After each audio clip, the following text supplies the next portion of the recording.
वरहमतुल्लाहि वबरकातुहू। सबसे पहले तो रमजान की तमाम लोगों को मुबारकबाद। उसके बाद जो असल इशू है वो है कि इंडियन गवर्नमेंट ने जो है आज सीए का नोटिफिकेशन ला लिया है। असल में सीए लागू तो 2019 में ही हो गया। आप ये समझ लें कि 12 दिसंबर 2019 में सीए जो था, मतलब सिटीजन अमेंडमेंट एक्ट, इसको जो है प्रेसिडेंट की कंसेंट मिल चुकी थी। सिर्फ रूल्स बनना बाकी थे जो आज आ गए हैं। अब रूल्स आने के बाद क्या मामला है, तो सबसे पहले तो ये देखें कि सीए का जो मौजूदा फॉर्म है या आज के जो नए नोटिफिकेशन आए हैं, इससे अभी तो ये लगता है कि किसी की सिटीजनशिप नहीं जाएगी। तो ये बात क्लियर कर लें कि सीए की वजह से, सीएए जो अभी आया है या उसका नोटिफिकेशन आया है, इसकी वजह से किसी को पैनिक नहीं होना है, घबराना नहीं है, फिक्र नहीं करनी है। फौरी तौर पर कागज की लेन देन, कागज सही करना, दुरुस्त करना, इसके लिए डॉक्यूमेंट्स के लिए ये भाग दौड़ करना, इसकी जरूरत नहीं है।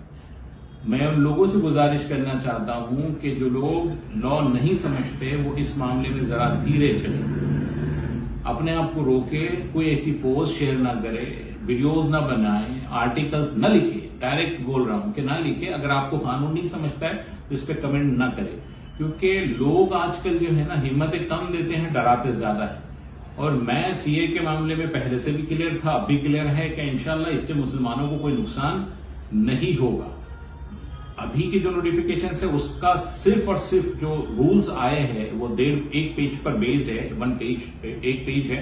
और उसमें सिर्फ ये है कि जो पाकिस्तान, अफगानिस्तान और बांग्लादेश से क्रिश्चियन, बुद्धिस्ट, पारसी, जैन, सिख, ये लोग अगर वहां से, ये जो माइनॉरिटीज है वहां की, अगर ये इंडिया में 2014 से पहले रह रहे हैं और वो भारत की सिटीजनशिप लेना चाहते हैं तो उनको सिटीजनशिप दे दी जाएगी। इसमें मुसलमानों को नहीं रखा गया है। गवर्नमेंट का इसमें तर्क ये है कि ये वहां की माइनॉरिटीज नहीं है और ये प्रोसिक्यूटेड नहीं है, वहां पर ये जो है मजलूम नहीं है।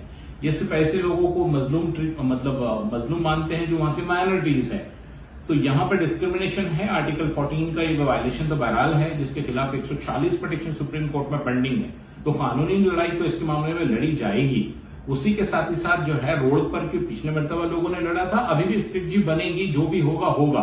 लेकिन फिल वक्त सीएए और उसके जो रूल्स हैं, इसकी वजह से किसी की सिटीजनशिप जाएगी ऐसा उस मामले में नहीं लगता, जब तक के एनपीआर या एनआरसी न की जाए। लेकिन गवर्नमेंट की तरफ से जो क्लैरिफिकेशन, वो खुला तौर पे क्लैरिफिकेशन दिया गया है, जिसको अभी कितना मानना है नहीं मानना है वो बात की बात है। लेकिन क्लैरिफिकेशन ये है कि इसकी वजह से, सीए की वजह से किसी की सिटीजनशिप, किसी भी मुसलमान की हो या किसी भी मजहब के बंदे की हो, सिटीजनशिप नहीं जाएगी। ये कानून जो है किसी को शहरियत देने का है, शहरियत छीनने का नहीं है। तो ऐसी सूरत में मेरी आप लोगों से गुजारिश है कि पैनिक ना हो, परेशान ना हो। खास करके लोग, मतलब जैसे सीए का इम्प्लीमेंट हुआ है तो ये शुरुआत हो गई है कि कौन सा डॉक्यूमेंट चाहिए, फलाना डॉक्यूमेंट चाहिए, तो इसके पीछे ना पड़े, इसमें कोई अर्जेंसी ना दिखाए, परेशान ना हो, परेशान खुद भी ना हो, लोगों को भी नहीं करे, सुकून तहम्मुल रखे।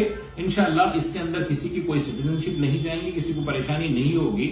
रहा एक अच्छे सिटीजन होने के नाते ही हमारी ड्यूटी है, हमारा फर्ज है कि हम लोग अपने पेपर्स अच्छे रखें। वो ऐसे भी रखने चाहिए, ये लॉ आए ना आए, एक अच्छे सिटीजन की जो जिम्मेदारी है वो ये जिम्मेदारी होनी चाहिए उसके अंदर कि वो अपने पेपर्स को अच्छा रखे। जब अब तक जिसने किया वो वेल एंड गुड, नहीं हुए हैं किसी वजह से, वो धीरे धीरे आराम से करे, पैनिक ना हो। और वही लोगों से रब्त करे जिनको कानून समझता हो, जो डॉक्यूमेंट्स की रिक्वायरमेंट है, जिसके अंदर मेन जो डॉक्यूमेंट है आपको बर्थ सर्टिफिकेट एंड पासपोर्ट है, इस पर अगर ये जिनके पास है वैसे भी कोई फिक्र नहीं करना चाहिए। दूसरे डॉक्यूमेंट्स के भी बारे में प्रॉब्लम्स नहीं होनी चाहिए। तो ज्यादा से ज्यादा अगर किसी के पास कोई डॉक्यूमेंट ना हो तो बर्थ सर्टिफिकेट के लिए बने, और बर्थ सर्टिफिकेट आप वकील से रब्त करें और उनसे बनाए। लोग आजकल, मैंने कुछ लोगों को देखा है, बेतहाशा पैसे देकर ये सोच रहे हैं कि हमारे कोई डॉक्यूमेंट बन जाए, इतनी इमरजेंसी नहीं है। तो बहरहाल दूसरा, लोग अभी देखें ना कि अभी सीए आया नहीं है तो लोग अब ये शुरू कर देंगे कि फला डॉक्यूमेंट्स की रिक्वायरमेंट, एक लंबी चौड़ी एक लिस्ट आ जाती है। तो मैं आपको अभी से क्लियर कर दूं कि वो लिस्ट जो है वो असम की थी। असम का मामला एकदम मुख्तलिफ है। وہاں کی NRC ہو چکی ہے لیکن آج تک اس کی امپلیمنٹیشن نہیں ہوا ہے اور وہ بھی نہیں ہوگا بھی نہیں.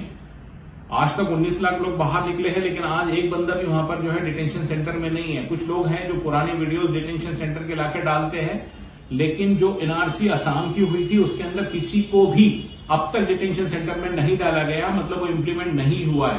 اور وہ جو لسٹ آتی ہے وہ لسٹ ہے آسام سے ریلیٹڈ, اس لیے اس کو ادھر سے ادھر فارورڈ نہ کریں کہ یہ ڈاکومنٹ چاہیے, وہ ڈاکومنٹ چاہیے, فلاں تاریخ سے پہلے چاہیے, فلاں تاریخ کے بعد چاہیے. یہ سب بکواس ہے, اس کے پیچھے نہ پڑے, سکون سے رہیے, رمضان اچھے سے گزاریے, ہمارے لیے بھی دعا کرے, عبادتیں کرے, اسی طرح سے فلسطین کے مسلمانوں کے واسطے خاص طور پہ اپنے دعاؤں میں ان لوگوں کو یاد رکھیں. فلسطین کے اندر سب سے بڑے ابھی جو مسئلہ چل رہا ہے وہ ہے ان کے کھانے پینے کے جو مسئلے ہیں بیچاروں کے, ان کو فوڈز نہیں ہے. تو ایسی صورت میں تمام سے گزارش یہ ہے کہ اپنی افطار سحری کے دعاؤں میں جو ہے ان کو یاد رکھے اور افطار اور سحری کے جو ہمارے کھانے ہیں اس کی نمائش نہ کرے. جزاک اللہ.